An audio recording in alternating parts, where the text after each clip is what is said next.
Hello class, this is the first video covering 2.6. We're going to discuss literal equations. And if you look, you'll see the formula for area of a rectangle. A equals L times W, or length times width is the area. So we could say that this equation, A, is solved for in terms of L and W. If I look at the next equation, it's the conversion formula to convert Fahrenheit into Celsius. So if I know the degrees Fahrenheit, I can quickly figure out what that temperature is in Celsius. All right, I have family that lives in Europe, and everything is quoted in Celsius, and I always have a hard time trying to figure out, is it hot, is it cold over there? What is the temperature in Celsius when I know Fahrenheit? Okay. And you can see that they use the formula down here, right? If I know it's 55 degrees Fahrenheit, I can plug it in to determine the temperature in Celsius, okay? So it talks about solving a formula. Maybe you want to pause the video for a minute to take a look at the definition in the yellow box. Right? Essentially, they say, all right, to solve a formula for a particular variable, circle the variable that you are solving for, isolate that variable, and then use steps for solving an equation to get that particular variable alone on one side. So let's see. We have some practice problems. First, it says example 1. For each of the formulas, determine which variable is solved for, and then use the phrase in terms of to describe each literal equation. So I have y equals 2x plus 5, so I would say y is written in terms of x.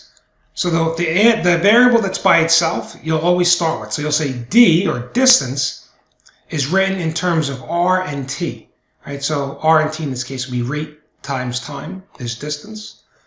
Or interest equals the principal times the rate times time. So I is written in terms of p, r, and t.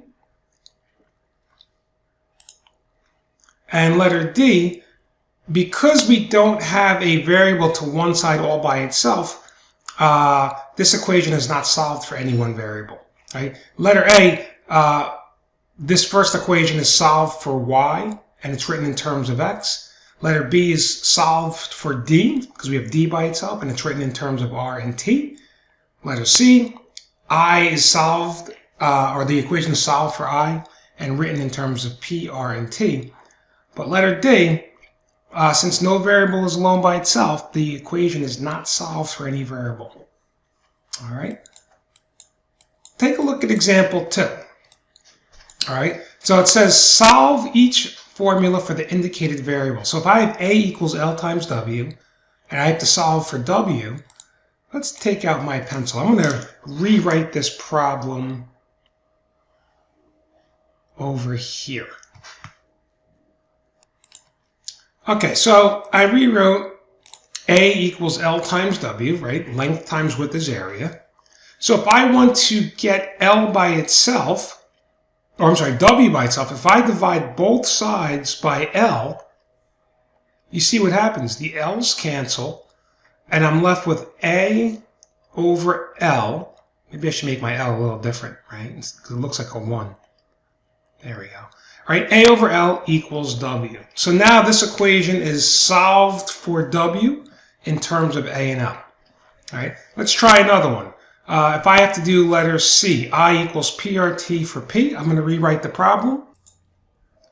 Okay, so I rewrote the problem, I equals PRT, and I'm trying to solve for P. So that means I need to divide both sides by R times T. And you see what happens. The R's cancel, the T's cancel, and I'm left with I over R times T equals P. Okay? So if I know my interest and my rate and my time, I can quickly solve for my principal. Okay? Let's try a few more problems. On the next page, you'll see example 3.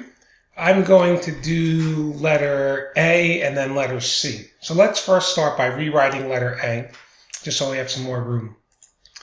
So you can see I've rewritten letter A, and I'm going to solve for x. So I now have to subtract by 5 first. So I'm left with y minus 5 equals 2x. So I've almost solved for x, but I still have the 2 in front of the x, so I have to divide everything by 2, and I'm left with y minus 5 over 2 equals x.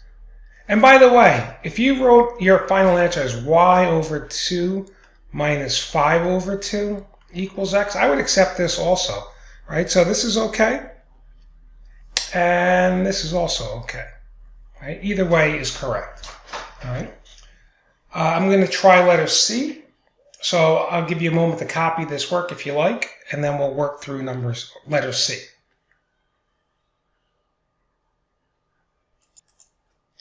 All right, so for letter C, we're asked to solve for y.